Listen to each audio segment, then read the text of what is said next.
Hai semua, saya akan memberikan informasi lowongan kerja buat teman-teman yang sedang berjuang.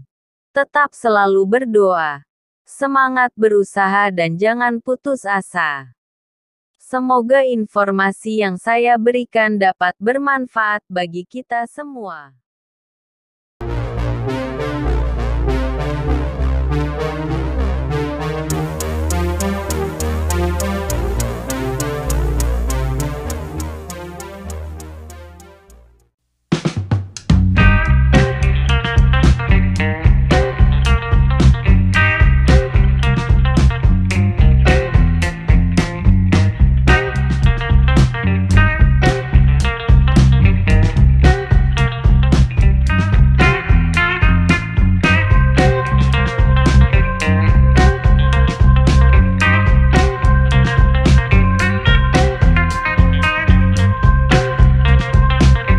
Semoga apa yang kalian impikan bisa terwujud dan sukses selalu.